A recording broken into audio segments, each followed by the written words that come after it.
This is Bright Star IELTS PT Institute Basic Course for Spoken English, Day 16. Today's topic is Games, Sports Celebrities. First question, which games or sports are popular in your country? आपके country में और area में कौन से game popular हैं? Popular game sports of my country are cricket, hockey, football, tennis, table tennis, billiards, volleyball and badminton. People pursue these activities according to their interest. मतलब ऊपर बता दिया कि मेरे एरिया के अंदर या कंट्री के अंदर कौन कौन से गेम पॉपुलर हैं. फिर इसमें है कि पीपल जो है परस्यू मतलब अलग अलग अपने इंटरेस्ट के हिसाब से इन गेमों को खेलते हैं. परस्यू मतलब इन एक्टिविटीज़ को करना हो गया. हाउएवर फिर भी द मोस्ट पॉपुलर गेम और sport among all is cricket. इन सब में जो मोस्ट पॉपुलर गेम है वो क्रिकेट है. I can say that cricket is not just a game but A cult in India. मैं कह सकता हूँ कि भारत के अंदर जो है वो क्रिकेट जो है एक गेम ही नहीं रह गया बल्कि एक धर्म बन गया है, कल्ट बन गया है. Second, do women get equal opportunity to man to participate in all games in your country. क्या आपके देश में सभी गेम्स में पार्टिसिपेट करने के लिए क्या महिलाओं को पुरुषों के बराबर अधिकार मिलता है या बराबर मौका मिलता है? Yes, women get equal opportunity to participate in all sports activities at state, national and international levels. कहते हैं महिलाओं को राष्ट्रीय स्तर पर, राज्य स्तर पर और इंटरनेशनल अंतर्राष्ट्रीय स्तर पर सभी स्पोर्ट्स एक्टिविटीज़ में पार्टिसिपेट करने के लिए इक्वल अपॉर्चुनिटी मिलती है. The government gives grant to various sports association. जितनी भी स्पोर्ट्स से रिलेटेड संस्थाएं हैं, एसोसिएशंस हैं, उनको सरकार की तरफ से पैसा मिलता है. Which increase women to participate in sports. जो कि वो संस्थाएं जो है महिलाओं को स्पोर्ट्स के अंदर पार्टिसिपेट करने के लिए इनक्रेज करती हैं. What is the importance of playing games. Games को व्हाट इज़ द इम्पोर्टेंस, क्या महत्व है गेम खेलने का, यानी गेम खेलने से क्या बेनिफिट होते हैं. Playing game is very useful to people of all ages. सभी उम्र के लोगों के लिए गेम खेलना जो है वो फ़ायदेमंद होता है. Through games children develop various virtues. Game के द्वारा, खेलों के द्वारा बच्चे जो हैं बहुत सारे गुणों को डेवलप करते हैं. बच्चों में बहुत सारे गुण डेवलप होते हैं. लाइक टीम वर्क, कैसे टीम के साथ मिलके काम करना, sportsmanship, planning, fitness, physical development and strength. And working people get a good break in which they can get exercise. और जो वर्किंग पीपल हैं अगर वो गेम खेलते हैं तो उनको ए गुड ब्रेक मिलता है और जिसके अंदर वो क्या कर सकते हैं, एक्सरसाइज कर सकते हैं, रिलैक्सेशन कर सकते हैं एंड एन्जॉयमेंट कर सकते हैं विद देयर फ्रेंड्स, अपने दोस्तों के साथ, एंड फैमिली मेम्बर्स और फैमिली मेम्बर्स के साथ. Question number 4, do schools in your city give the required importance to sport. क्या जो स्कूल्स हैं आपकी सिटी के अंदर, क्या वो गिव द रिक्वायर्ड इम्पोर्टेंस, क्या वो जितनी ज़रूरत है खेलों को महत्व देने की, क्या उतना महत्व वो खेलों को देते हैं? Answer, most schools do give the requisite importance to sports. Most schools do give, देते हैं, requisite importance to sports. Requisite एक वर्ड है, note.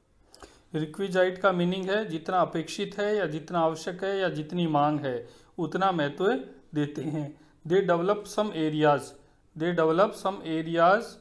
Of their campus.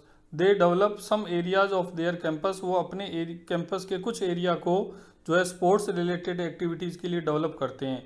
School authorities also encourage student. जो स्कूल अथॉरिटीज़ हैं also encourage student, वो भी students को encourage करते हैं to participate actively in sports, कि वो स्पोर्ट्स के अंदर एक्टिवली पार्टिसिपेट करें. They also send their teams to state level tournament. वे टूर्नामेंट में स्टेट लेवल पे अपनी टीम भी भेजते हैं. However many schools in some big cities. कुछ बड़ी शहरों के अंदर कुछ स्कूल्स हैं डोंट हैव एनफ स्पेस, उनके पास एनफ स्पेस नहीं होता है for their students to participate and learn sport, कि वो बच्चों को स्पोर्ट्स के लिए पार्टिसिपेट करने के लिए या स्पोर्ट्स लर्न करने के लिए, क्योंकि प्लेग्राउंड बनाने के लिए स्पेस चाहिए. तो बिग सिटीज़ के अंदर कुछ ऐसे स्कूल्स हैं जिनके पास पर्याप्त स्पेस नहीं होता है बच्चों को स्पोर्ट्स सिखाने के लिए या प्रैक्टिस करने के लिए. I recommend that the school make some alternative arrangement. मैं रिकमेंड करता हूँ कि इन स्कूलों को कुछ अल्टरनेटिव अरेंजमेंट करने चाहिए to sports activities of their student, ताकि वो अपने स्टूडेंट्स की जो स्पोर्ट्स एक्टिविटीज़ है उसको कुछ मदद करें, जिससे कि वो कुछ मदद कर पाएँ। What are the benefits of participating in sports activities at school level. School level पे जो पार्टिसिपेट करते हैं उससे क्या बेनिफिट होता है। Participation in sports activities help in sharpening skill. Participation in sports activities के अंदर पार्टिसिपेट करने से हेल्प मिलती है इन शार्पिंग स्किल को शार्प करने में, एंड होनिंग टैलेंट का मतलब है टैलेंट को और ज़्यादा शार्प करने में जो है इसमें हेल्प मिलती है, निखारने में। A candidate can be identified, एक कैंडिडेट को पहचाना जा सकता है, एंड सिलेक्टेड और उसे सिलेक्ट किया जा सकता है बाय स्पोर्ट अथॉरिटीज़ के द्वारा फॉर फर्दर ट्रेनिंग, आगे की ट्रेनिंग के लिए, if he has real talent, उसका अगर उसके अंदर वास्तव में टैलेंट है। प्रोवाइडेड ही पार्टिसिपेट, अगर उसे पार्टिसिपेट करने दिया जाए, तो अगर उसे बशर्ते कि उसे पार्टिसिपेट करने दिया जाए। इन एडिशन, इसके साथ साथ पार्टिसिपेशन इन स्पोर्ट्स के अंदर जो पार्टिसिपेशन हम करते हैं गिव्स बेनिफिट्स, वो बेनिफिट्स देते हैं, लाइक फिजिकल फिटनेस, इससे फिजिकल फिटनेस मिलता है। इम्प्रूव्ड रिफ्लेक्सेस, मसल्स हैं उनमें रिफ्लेक्सेस यानी लचीलापन मेंटेन होता है। बेटर अंडरस्टैंडिंग ऑफ स्पोर्ट्स की बेटर अंडरस्टैंडिंग डेवलप होती है, and respect in the society, और समाज के अंदर उनको सम्मान भी मिलता है। What is the difference between games and sports और गेम्स के अंदर क्या डिफरेंस है। The difference lies in the motive behind the activity. वैसे स्पोर्ट्स और गेम्स में कोई डिफरेंस नहीं होता, लेकिन उनके पीछे मोटिव क्या है, उस मोटिव के बिहाफ पे हम कुछ को गेम्स और कुछ को स्पोर्ट्स की कैटेगरी में रख पाते हैं। किसी भी एक्टिविटीज़ को स्पोर्ट्स और गेम्स की एक्टिविटी कैटेगरी में रखने के लिए हमें उस स्पोर्ट्स या गेम के पीछे क्या जो मोटिव है वो फाइंड करना होता है।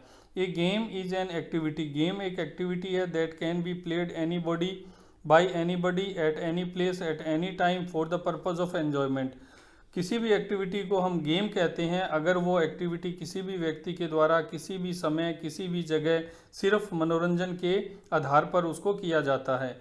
स्पोर्ट इज़ एन एक्टिविटी, लेकिन एक स्पोर्ट जो है वो एक एक्टिविटी है that can be participated by athletes, जिसको कि एथलीट्स के द्वारा पार्टिसिपेट किया जाता है या स्पोर्ट पर्सन के द्वारा किया जाता है एट स्टेट, नेशनल और international level, with the motive of representing A club और ए नेशन, जहां उनका मोटिव किसी क्लब को या किसी देश को रिप्रेजेंट करना होता है।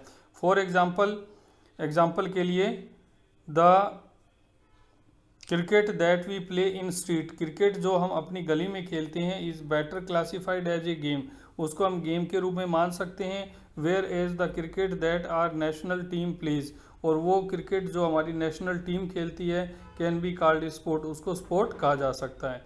How important is hard work in getting success in sport के अंदर सक्सेस प्राप्त करने के लिए जो है हार्ड वर्क कितना इम्पोर्टेंट है। Hard work is essential in sports, hard work जो है स्पोर्ट्स के लिए बहुत इसेंशियल है। Sportsman should work hard at all level to ensure success, sportsman जो है शुड वर्क हार्ड, उनको कठिन मेहनत करनी चाहिए एट ऑल लेवल, हर लेवल पे, टू इंश्योर सक्सेस, सफलता प्राप्त करने के लिए। They should maintain their physical fitness by regular exercise, उन्हें रेगुलर एक्सरसाइज करके अपनी फिजिकल फिटनेस को मेंटेन रखना चाहिए। They should also keep on practicing to sharpen their skill, उन्हें अपनी स्किल को शार्प करने के लिए प्रैक्टिस करते रहना चाहिए to sharpen their skill and to develop innovative styles, और इनोवेटिव नए नए स्टाइल डेवलप करने चाहिए based on the requirement of their sport, जो उनकी स्पोर्ट्स की रिक्वायरमेंट है उसके हिसाब से उन्हें नए नए इनोवेटिव नए नए प्रयोग भी करते रहना चाहिए। अपार्ट फ्रॉम दिस, इसके अलावा psychological condition for sports people, psychological conditioning for sports people is equally important, जो साइकोलॉजिकल कंडीशनिंग है स्पोर्ट्स पर्सन के लिए वो भी बहुत ज़्यादा इम्पोर्टेंट है।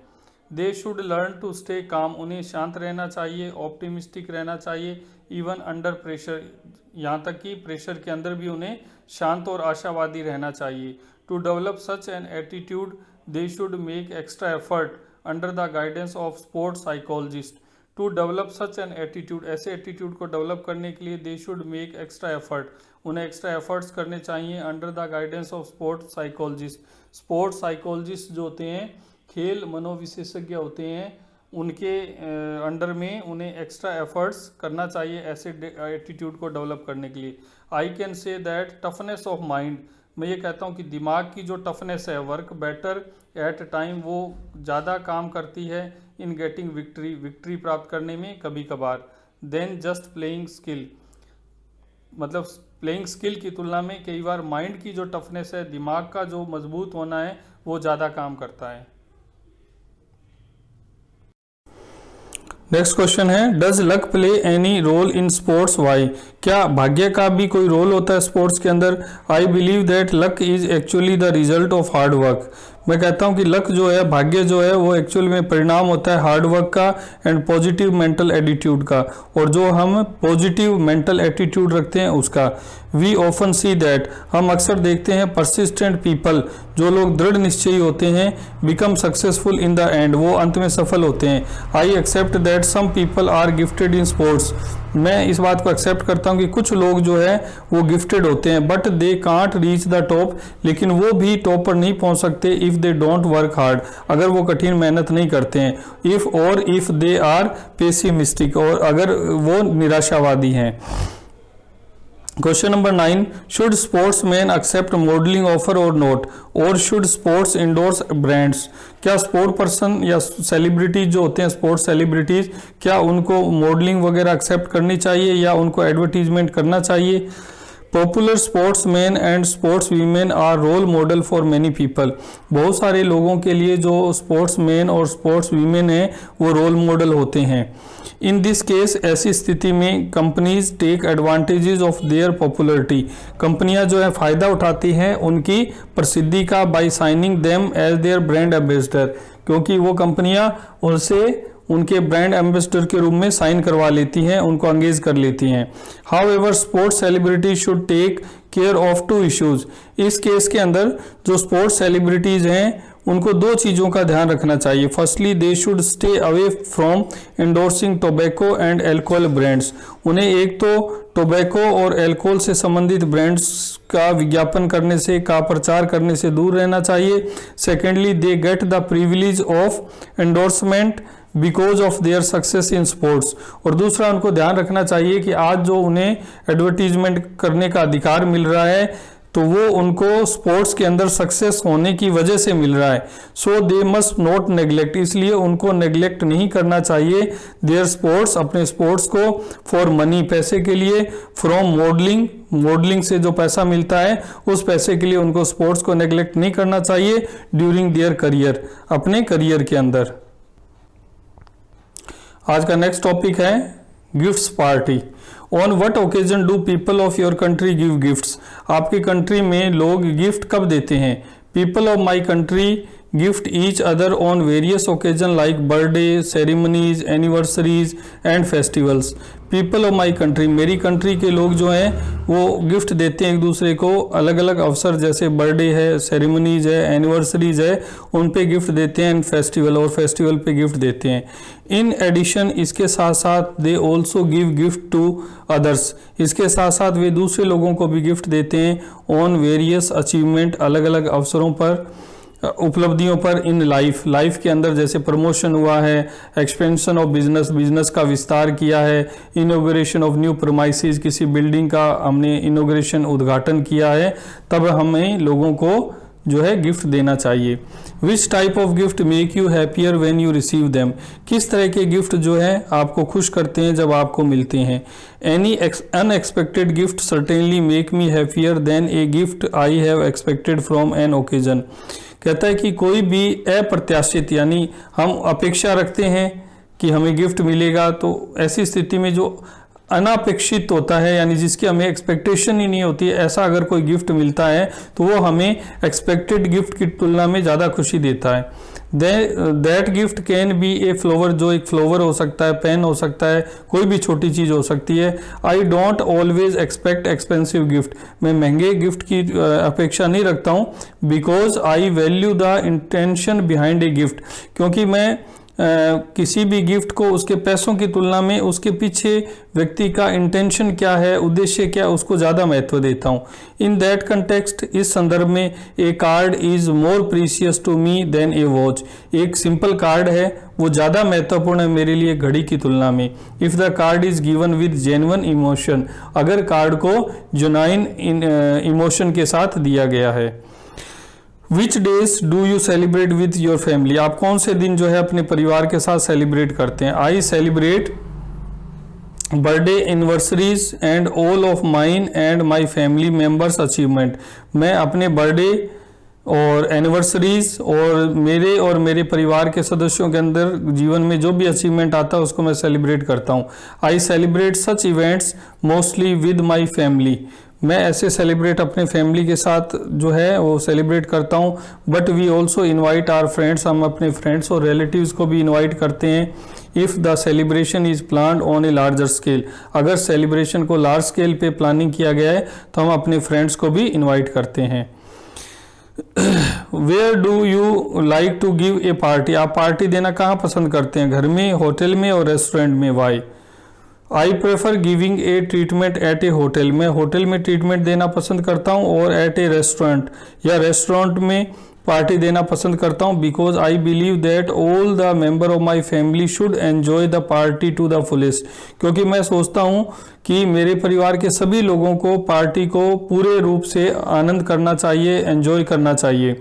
Many of my family member have to take care of food and arrangement, मेरे परिवार के लोगों को, बहुत सारे लोगों को रखना पड़ सकता है, फूड और अरेंजमेंट का ध्यान रखना पड़ सकता है। If I host such celebration at home, अगर इस तरह की पार्टी को हम घर में अरेंज करते हैं तो फिर परिवार के सदस्यों को इस पार्टी के अरेंजमेंट का ध्यान रखना पड़ सकता है।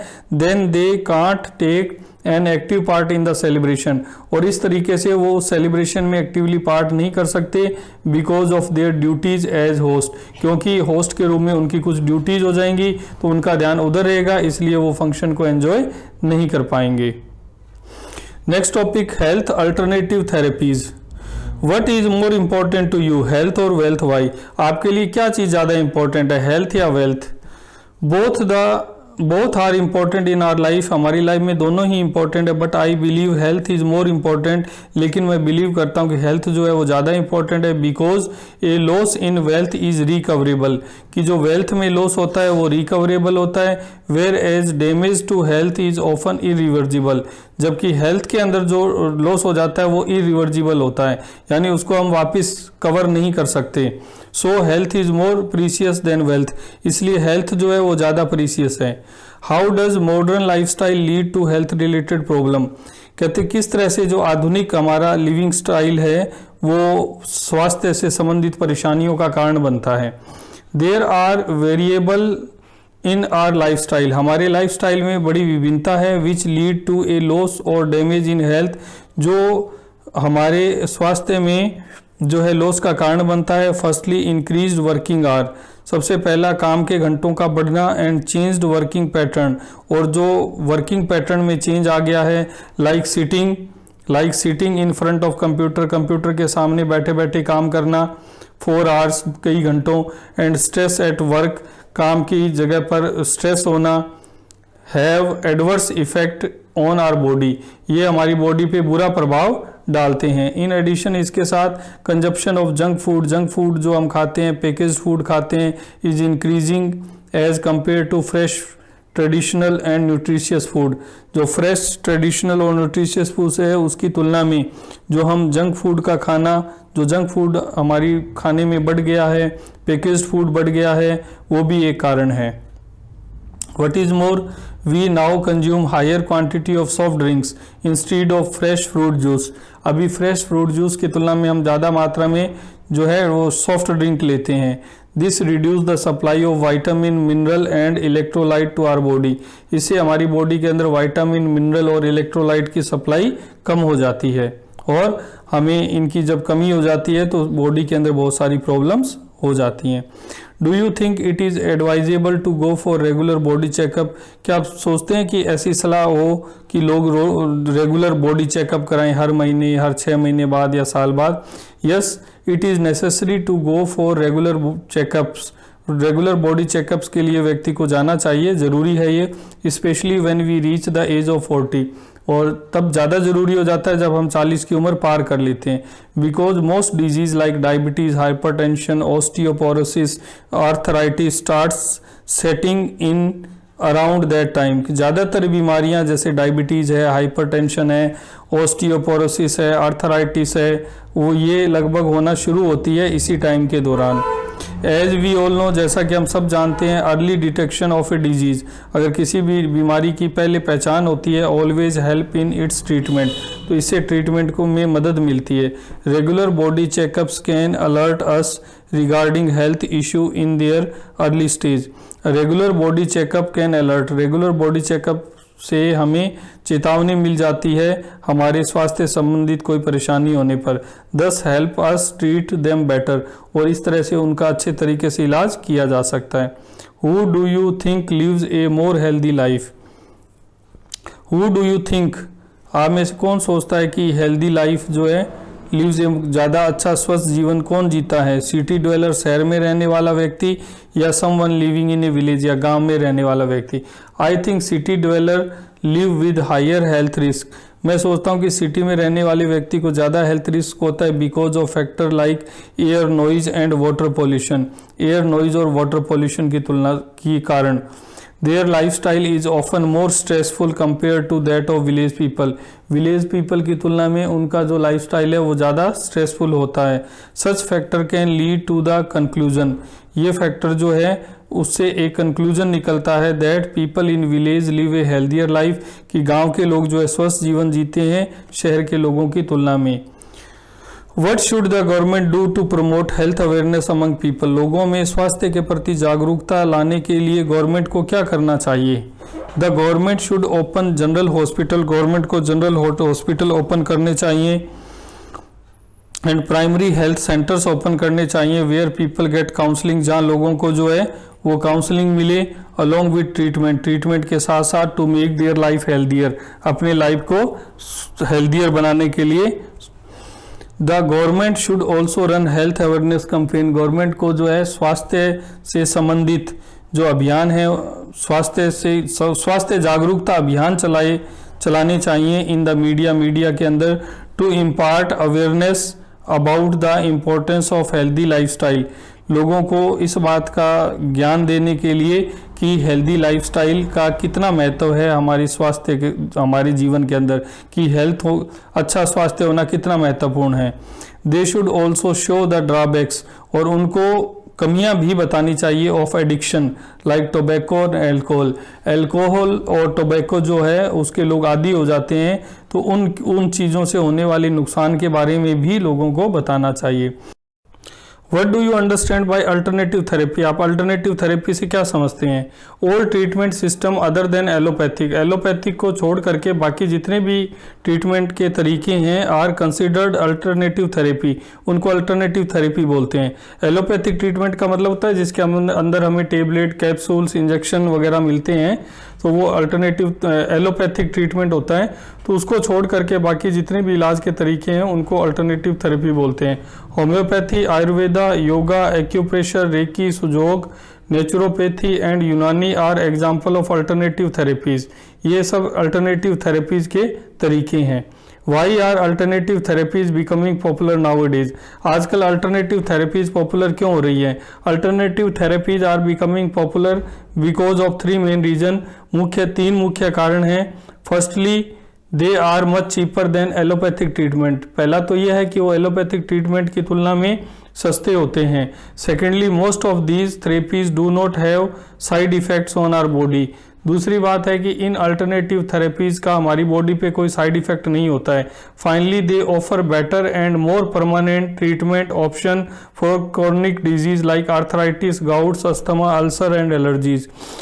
और इससे भी बड़ी लास्ट की बात यह है कि दे offer better and more permanent treatment, वो परमानेंट ट्रीटमेंट करते हैं जो क्रोनिक डिजीज़ हैं जैसे आर्थराइटिस, गाउट्स, अस्थमा, अल्सर और एलर्जीज हैं।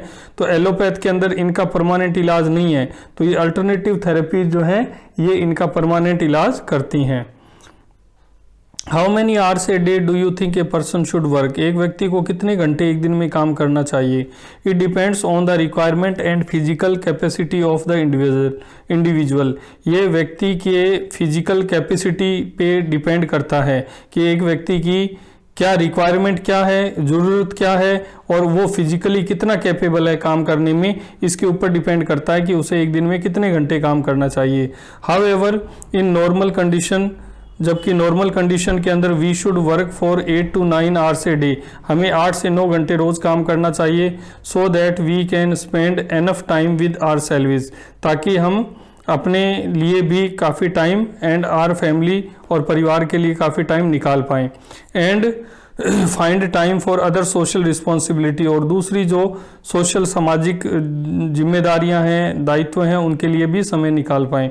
If we work more than 10 hours, अगर हम 10 घंटे से ज़्यादा काम करते हैं, we can't balance our life, हम अपने जीवन को संतुलित नहीं रख पाते।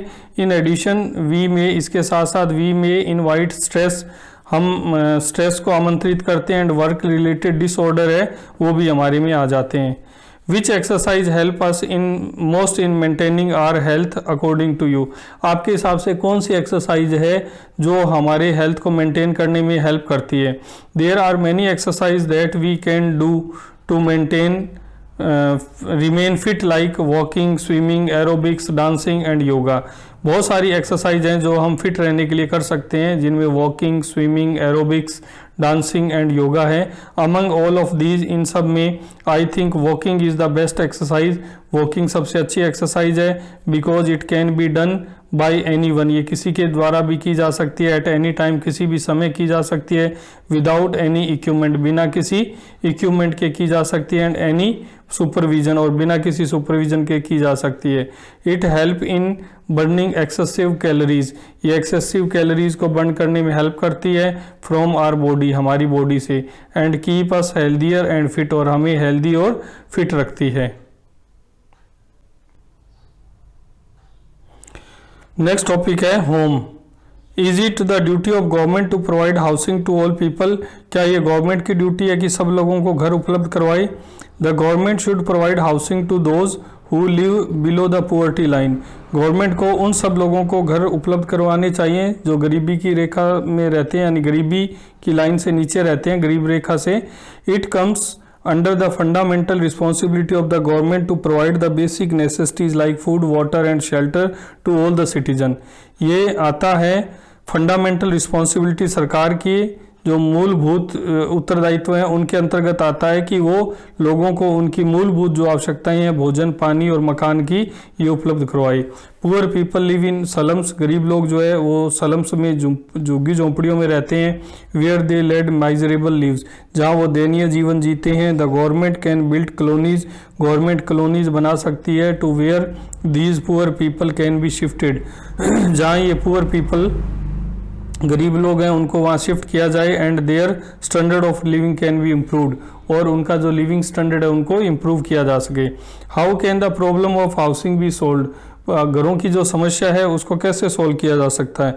The problem of housing can be solved only when the government take an active interest. The problem of housing can be solved, जो घरों की समस्या है उसको सोल्व किया जा सकता है ओनली व्हेन, केवल तभी, the government take an active interest, जब गवर्नमेंट इसके अंदर एक्टिव इंटरेस्ट ले in developing infrastructure and basic necessities in all parts of the country. Government इसमें एक्टिव इंटरेस्ट ले इन डेवलपिंग इंफ्रास्ट्रक्चर, डेवलप करना होता है निर्माण करना, इंफ्रास्ट्रक्चर का मतलब है बेसिक जो मूलभूत आधारभूत जो सुविधाएं हैं वो कंट्री देश के हर हिस्से में डेवलप करे। People from under developed areas have to migrate to other developed areas to avail basic facilities. कहते कम विकसित क्षेत्रों से लोगों को विकसित क्षेत्रों में मजबूर होकर जाना पड़ता है इन सुविधाओं का फ़ायदा लेने के लिए। This increase the population density in urban areas. इससे जो अर्बन एरिया शहरी क्षेत्र है उनमें जो है जनसंख्या बढ़ जाती है। And a housing problem begin to surface, और जो घरों की समस्या वो सामने आने लगती है। Hence the government should develop each and every village. इसलिए गवर्नमेंट को हर गांव को जो है प्रत्येक गांव को जो है विकसित करना चाहिए। So that people stop shifting to urban area, ताकि लोग जो है अर्बन एरिया में शिफ्ट ना हो।